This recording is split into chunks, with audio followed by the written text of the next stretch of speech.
నామములో తెలియజేస్తా ఉంటున్నా. దైవ వాక్యంలో నుంచి ప్రభువైన యేసుక్రీస్తు వారి గురించి కొన్ని మాటలు మీకు బోధించాలని, దేవుని మాట రీపింప చేయాలని మేము మధ్యకు వచ్చుంటున్నాం. బైబిల్ గ్రంథంలో ఒక మాట ఇలాగ వ్రాయబడినది. యేసుక్రీస్తు వారు సెలవిచ్చిన మాట ఏంటంటే, దేవుడు లోకమును ఎంతో ప్రేమించెను కాగా ఆయన తన అద్వితీయ కుమారుడిగా పుట్టినవాడిని విశ్వాసముంచు ప్రతివాడు నశింపక నిత్య జీవం పొందినట్టు మన ప్రభువైన యేసుక్రీస్తు వారు అనుగ్రహించని పాప క్షమాపణ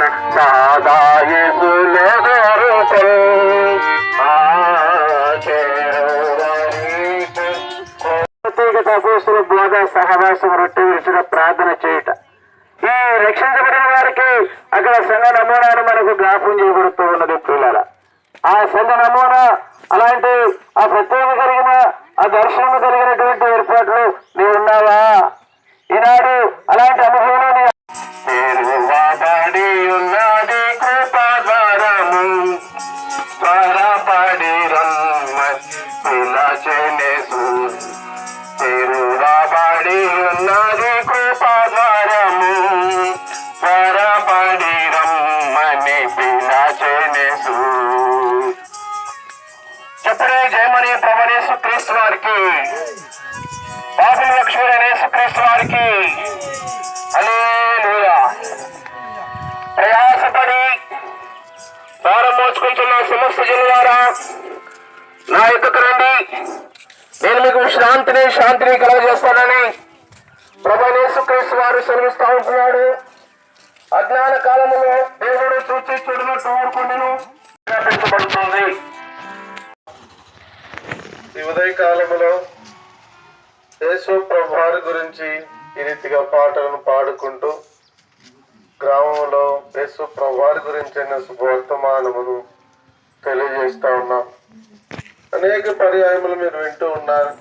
మైకుల ద్వారా చుట్టూ దేవుని మందిరాలు అనేక విధాలుగా మీకు దేవుని మాటలు వింటూనే ఉన్నాయి.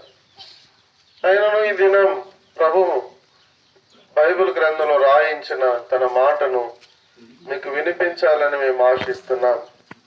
దైవ గ్రంథములో యోహాను సువార్త 3వ అధ్యాయము 16వ వచనములో ఈ రీతిగా రాయబడింది. దేవుడు లోకమును ఎంతో ప్రేమించెను కాగా ఆయన అద్వితీయ కుమారునిగా పుట్టిన వారి యందు విశ్వాసముంచు ప్రతి వాడును నశింపక నిత్య జీవం పొందినట్లు ఆయనను అనుగ్రహించెను. ప్రియమైన వాళ్ళరా,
హృదయశుద్ధి గలవారు ధన్యులు, వారు దేవుని చూచెదరు అని వ్రాయబడినది. పిల్లరా, హృదయ శుద్ధి గలవారు ధన్యులు, వారు దేవుని చూచెదరు అని వ్రాయబడినది. ఈనాడు చూసినట్లయితే హృదయము అది అగమ్య గోచరంగా ఉంటుంది. తలంపులు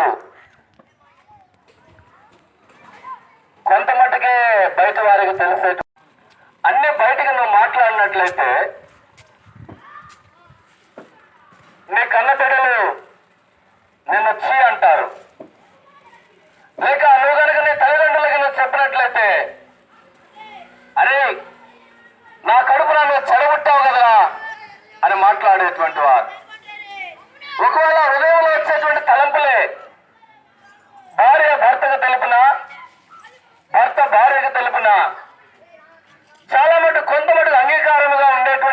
ఉన్నది. మరి ఇంకా కొన్ని విషయాల్లో ఏంటి నీకు ఇట్లాంటి ఆలోచనలు కూడా ఉన్నాయా అని మాట్లాడేటువంటి వారు పిల్లల పరిశుద్ధ గ్రంథం బైబిల్ ఎత్తుగా సెలవిస్తా ఉన్నది. హృదయం అన్నిటికంటే మోసకరమైనది, అది ఘోరమైన వ్యాధి గలదని రాయబడి ఉన్నది. అవును ప్రియులారా, ప్రతి వాని హృదయము వ్యాధితో నింపబడినది, మోసం చేస్తా ఉన్నది. ఈ హృదయం ఎంతగా మోసం చేస్తున్నది అంటే మానవుని తనను తానే మోసం చేస్తా ఉన్నది. నీలో ఒక అంతరాత్మ అనేటువంటిది ఉన్నదండి.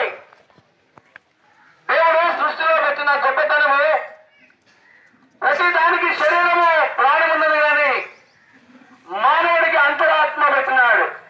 దాన్నే సైన్స్ అయితే సిక్స్త్ సెన్స్ అంటా ఉన్నది. చూడరా, అదే హైందవులు అయితే జీవుడు అని అంటున్నారు, అదే ముస్లింస్ అయితే జన్నాత్ అంటున్నారు. పరిశుద్ధ గ్రంథం అయితే ఆత్మ అంటున్నది. నీ ఆత్మ, నీ అంతరాత్మ నీకు తెలియపరుస్తా ఉంటుంది. అరే నాయన, ఈ మాట నువ్వు తప్ప మాట్లాడుతున్నావు బాబు, నువ్వు బూతు మాట మాట్లాడుతున్నావు బాబు, ఇదిగో నీ చెడుతలంపు చేస్తా ఉన్నావు, లేకపోతే అమ్మా సోదరు ఇదిగో నేను చేయకూడదు పని. ఏదిగా నీలో ఉన్నటువంటి ఆత్మదేవుడు జీవుడైనటువంటి వాడు నీతో మాట్లాడుతూ ఉంటే నీ హృదయం నిన్ను మోసపుచ్చుతూ ఉంటుంది. ఏంది నువ్వు సాయమ్మా, నీ నాకు బతికే ఎంతమంది లేరు, నువ్వు ఒక్కదాని అనుకుంటున్నావు, ఏం కాదులే, లేకపోతే మరేమ్మా, లేకపోతే కాంతారు, లేకపోతే నేను అనుకుంటున్నా జాన్, నువ్వు చేసేటువంటిది ఏం పర్వాలేదు. లోకంలో ఎంతోమంది రీతిగా బతుకుతూ ఉన్నారు, ఎంతమంది రీతిగా చేసి రాజులాగా చలామణి అవటం లేదు, ఎంతమంది రీతిగా బ్రతికి వారు గౌరవం పొందట్లేదు సమాజంలో. ఈ రీతిగా నీ హృదయములను మోసపుచ్చుతా ఉంటున్నది. వ్యక్తిగతమైన జీవితంలో చిందరవందలు చేస్తా ఉన్నది. నీ ఇష్టానుసారంగా బ్రతుకున్నట్లు నేను చేస్తా ఉన్నది. పిల్లరా, దానిని స్వీయ చిత్తం అని అంటారు. ఈ స్వీయ చిత్తానికి మానవుడు లోనైపోయి పాపంలో పడిపోతా ఉన్నాడు.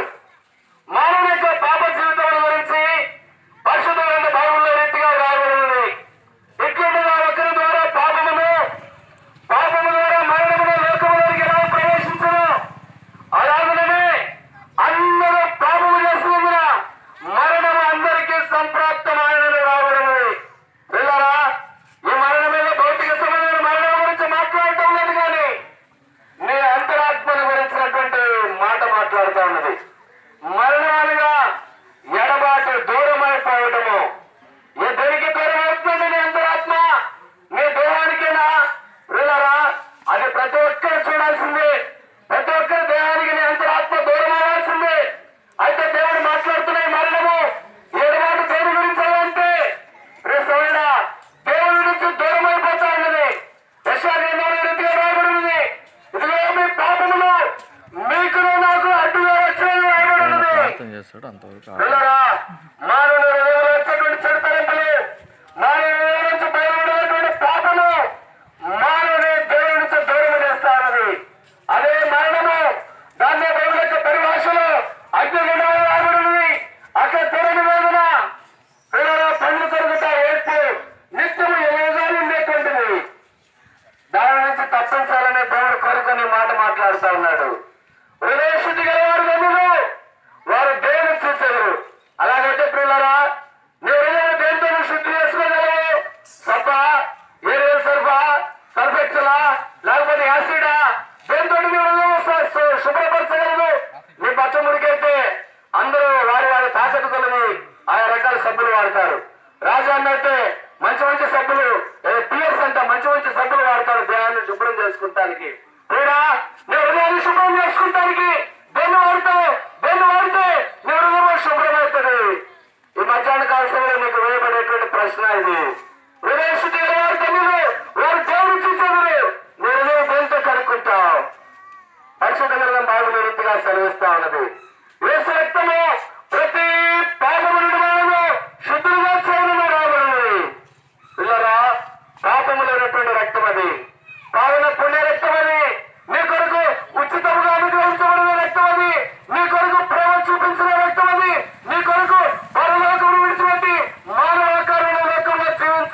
దేవుడా ఇదిగో హృదయం తలుపు తీర్చని తట్టుచున్నాను.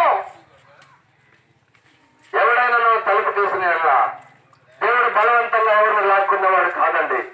బలవంతంగా లాక్కున్నట్టయితే దీంతో తాను ఒక మంత్రం చదివి అందరిని మంచి వాళ్ళకి మార్చేయచ్చు. కానీ దేవుడు నీ స్వతహాగా దేవుడి దగ్గరకు రావాలని, నీ స్వతహాగా నీకు నువ్వు రక్షణ పొందాలని, నీ స్వతహాగా పరలోకాన్ని కోరుకోవాలని, నీ స్వతహాగా దేవుడితో సహవాసమును కోరుకోవాలని దేవుడు కోరుకుంటున్నాడు. కనుక నీ హృదయం శుద్ధి చేయడానికి ఆ రక్తం మధ్యాహ్న కాల సమయంలో పలకరిస్తా ఉన్నది. నువ్వు చేయాల్సింది ఒక్కటే, నీ ధనము నీ బంగారము వెళ్ళి నీ ఆస్తి వస్తుంది ఏమో అవసరంలే. చిన్న ప్రార్థన, దేవా నేను పాపిని, నన్ను కరుణించు, నీ రక్తంగా నన్ను కడుగు, నా హృదయంలోనికి రా, నన్ను బాగు చేయి. చిన్న ప్రార్థన. పాపను తీసుకొచ్చి నిన్ను శుద్ధులుగా చేసి నిత్య రాజ్యంలో నన్ను వారసులుగా చేసేటువంటిదిగా ఉంటుంది. మరెక్కువగా తెలుసుకోవాలంటే ఇక్కడే శాలం ప్రార్థన మందిరం ఉన్నది. అక్కడ ఆదివారం ఆరాధన, వారు అనేకమైన దైవ కార్యక్రమాలు, దినం ప్రత్యేకంగా శాలం ప్రార్థన ప్రత్యేక కూడుకున్నది. సరే 12 గంటలకు ఆరంభించబడుతుంది. రండి, మరెక్కువగా తెలుసుకుని ఆత్మీయమైన మేలు పొందాల్సిందిగా మిమ్మల్ని ప్రేమతో ఆహ్వానిస్తున్నాం. ఈ చిన్న ప్రార్థన చేసినట్లయితే దేవాలయ పాపలని ప్రభు నీ జీవితంలోకి వస్తాడు. పాపం ఓపించి గొప్ప రక్షణని ధరింపజేసి ఆయనతో పాటు సదాకాలం ఉండేటట్టు హృదయ శుద్ధి గల వారు తండ్రులు వారు దేవుని చూచదులని, నువ్వు సదాకాలం దేవుని చూస్తాను ముఖ దర్శనం చేయొచ్చు, ఆయనతో సదాకాలం ఉండడానికి కొరకు దేవుడు అవకాశం అనుగ్రహించేటువంటి వాడిని ఉన్నాడు. ఇదే రక్షణ దినము మీకు అనుకూలమైన సమయము. యేసునందు విశ్వాసం ఉంచు, అప్పుడు నీవు నుంచి వారి గొప్ప రక్షణ, మారు మనసు, పాప క్షమాపణ పొందారు. ఈ స్థలం వచ్చి వాళ్ళకి మనకు మీ కొరగా మేము ప్రార్థన చేస్తాం.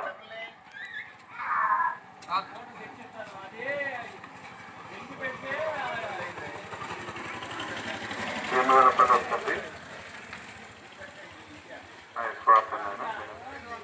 జీవించి ఆశ్రయించిన కోరుతున్నాం తండ్రి. ఆమె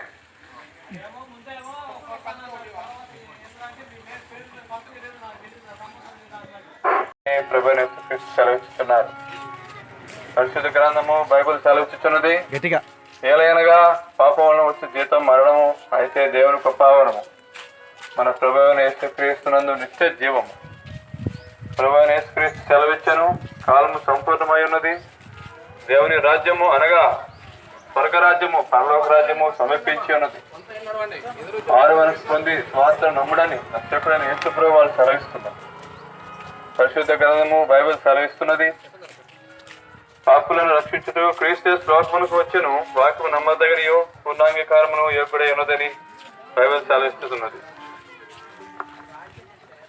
యేసుక్రీస్తు వారు ఈ విధంగా సెలవిస్తున్నారు, నేనే మార్గమును సత్యమును జీవమును, నా ద్వారానే తప్పడు ఎవడో తండ్రి వద్దకు రాడు అని యేసు ప్రభువు సెలవిస్తున్నారు. సత్యవేద గ్రంథము బైబిల్ సెలవిస్తున్నది, అందరూ పాపం చేసి దేవుడు ప్రభువైన యేసు అనుగ్రహించి మహిమను పొందలేకపోతున్నారని పరిశుద్ధ గ్రంథం సెలవిస్తున్నది.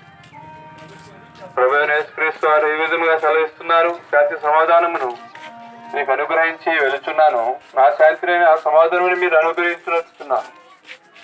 లోకం ఇచ్చినట్లుగా నేను మీకు అనుగ్రహించడం లేదు, మీ హృదయమును కలవపడనీయుకుడి తెరవనీయుకుడని యేసు ప్రభువు సెలవిస్తున్నారు.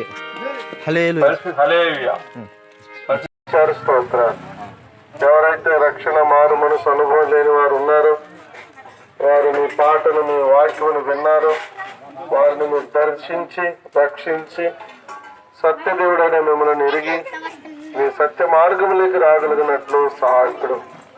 అలాగూ తండ్రి మీ బిడ్డలు మీరు దర్శించి సహాయకుడు.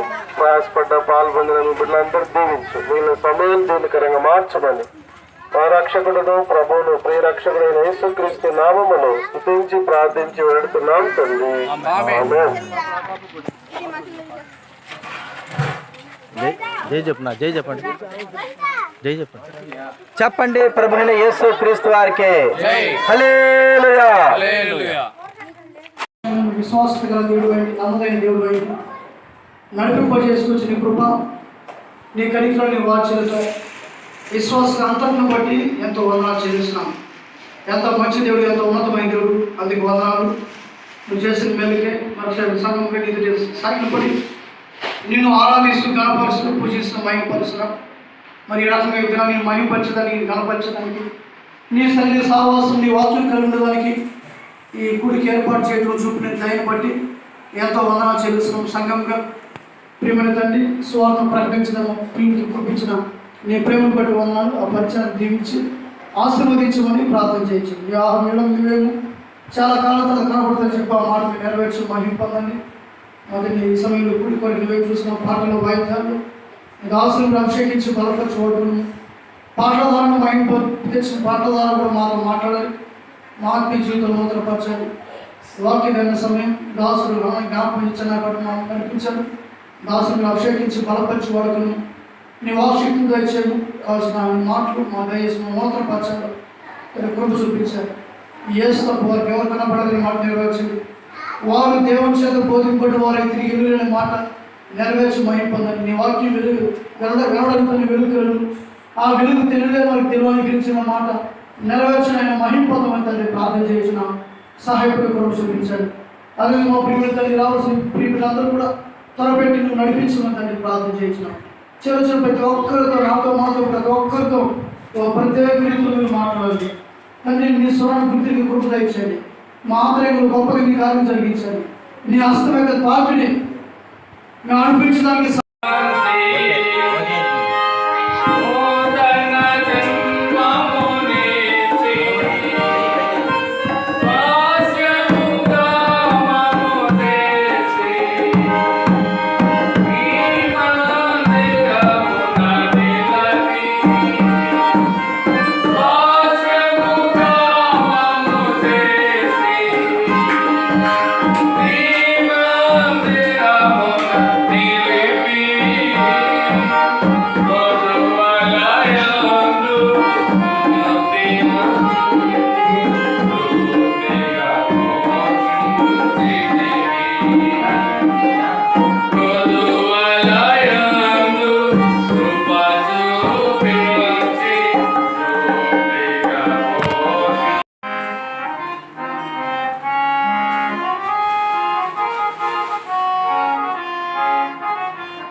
ప్రవచన వాకులన్నీ చక్కగను మక్కువతో చేసితివి నీవు చేసితివి. ఈ చుట్టుపక్కల ఉన్న ప్రాంత ప్రజలకు ఈ మెగా ఫోన్ ద్వారా అనేక వినగలగడానికి ప్రభా మరి మీరే సహాయపడు అయ్యా. మరి నీ ఆత్మ ద్వారా నీ మాటలను వెల్లడిపరిచి మీరు మహిమ పొందు దేవా. మీరే కృప చూపించు. మీ శిలువ రక్త ప్రోక్షణ ద్వారా నూతన పరచు ఆయన. ఈనాడు శాలీములో చేరిన నీ బిడ్డలందరూ కూడా ఒక నూతనమైన విధానంలో నూతన సంవత్సరంలో వారి హృదయాలలో నాయన నూతన కార్యమును సఫలపరచు సహాయపడవు. ఈ కోరిక కేవలం తండ్రి నీకు మహిమ ఘనత ప్రభావములు కలుగునట్లుగా సహాయపడవు. స్థానికంగా మీద ఇజ్రాయెల్ను బట్టి మరి సహోదరుని బిడ్డలను బట్టి వారు నమ్మకంగా చేస్తున్న సేవ పరిచర్య అంతటిని బట్టి కూడా వందనాలు అయ్యా. ముందుగా ఎవరిని ఏర్పరచుకున్నావో, వారిని పిలిచినావో, ఎవరు పిలిచినావో వారి నీతిమంతులుగా తీర్చావు. ఎవరు నీతిమంతులుగా తీర్చుకోవచ్చావో వారిని ఒక దినాన మహిమపరిచే దేవుడు. అలాంటి గొప్ప ప్రత్యక్షతలో నీ ప్రజలు అనేకులు చేర్చబడి సహాయపడమని ఈ సమయాన్ని బట్టి స్తుతిస్తూ మరి ఒక పర్యాయం మీ దాసులకు అప్పగిస్తూ మీ దాసుని మీ ఆత్మ ద్వారా వాడుకోమని కావలసిన మాటలతో నింపమని ఘనత మహిమ ప్రభావాలు నీకు ఆరోపిస్తూ యేసుక్రీస్తు వారి దివ్యమైన నామములో ప్రార్థన చేస్తూ ఉన్నాం తండ్రి. ఆమేన్.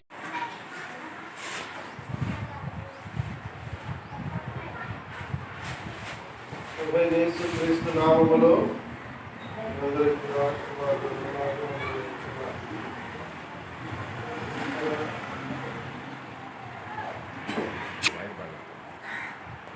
దేవుని సన్నిధిలో దేవుని ప్రజలంగా కూడి రాగలుగుటకు తన కృపనిస్తూ వచ్చాము. ఇప్పుడు ఒక 5 నిమిషాలు మనం ప్రభుని స్తుతిస్తాం, తర్వాత మరలా దేవుని వర్తమానాన్ని మనం ఉంటాం. ముందుగా దేవుని వాక్యాన్ని చదువుకొని మనం ముందుకు వెళ్తాం. 76వ కీర్తన 2వ వచనం అందరం కలిసి చదువుకున్నాం. 76వ కీర్తన 2వ వచనం అందరం కలిసి చదువుకున్నాం. షాలేములో ఆయన గుడారం ఉన్నది, సియోనులో ఆయన ఆలయం ఉన్నది. చిన్న ప్రార్థన. తండ్రి యేసు నామములో స్తోత్రాలు. షాలేములో ప్రజలంగా ముక్కుడి రావాలని కల్పించిన తండ్రికి స్తోత్రాలు. పంచాన్ని దీవించు. మొదటి భాగంలో స్థుతించినట్టు రెండవ భాగంలో కూడా మాకు మాట్లాడండి. దాసుడు వరకుపరిచి స్వరాన్ని గుర్తించమని స్థుతించి యేసు నామమున ప్రార్థన చేసి అలాగే 8 సంవత్సరాలు సకల పరిచర్యలు సహాయపడ్డ ప్రవేశపెట్టారు. మేలు బట్టి మీ సేవకు కుటుంబాన్ని పెట్టుకుని స్థుతిస్తూ జరిగిన పరిచర్యలను స్థుతించి యేసు నామమున ప్రార్థన చేసి వేడుకుంటున్నాం తండ్రి. ఈ భాగములో మనం చదివిన లేఖన భాగములో షాలేములో ఆయన గుడారం ఉన్నది, సియోనులో ఆయన ఆలయం ఉన్నది. మన కూడిన మందిరం పేరు కూడా షాలేము ప్రార్థనా మందిరం. షాలేము మరొక పేరు యెరూషలేము. యెరూషలేము అన్న షాలేం అన్న రెండు ఒకే ప్రాంతాన్ని మనకు జ్ఞాపకం చేస్తారు. ఇప్పుడు షాలేము అనగా సమాధానము అనే మాటను మనకు జ్ఞాపకం చేస్తాము. అయితే గత 8 సంవత్సరాలు దేవుడు కాచి కాపాడి ఈ పరిచర్య విషయంలో సంఘంగా అందరి విషయంలో ప్రభు తన కృపను అనుగ్రహిస్తూ వచ్చాడు. షాలేములో ప్రభు చేసిన మేళ్లను బట్టి ఇప్పుడు మనం ప్రభుని మొదటి భాగంలో స్తుతిస్తాం. మొదటిగా రండి 9వ కీర్తన. షాలేములో ఆయన గుడారం ఉన్నది, షాలేములో ఆయన చేసిన ప్రాముఖ్యమైన మేళ్లను. మొదటి వచనం ఎవరైనా ఒకరు చదవండి. 9వ కీర్తన మొదటి వచనం. 9వ కీర్తన మొదటి వచనం. నా పూర్ణ హృదయంతో యెహోవాను స్తుతించెదను.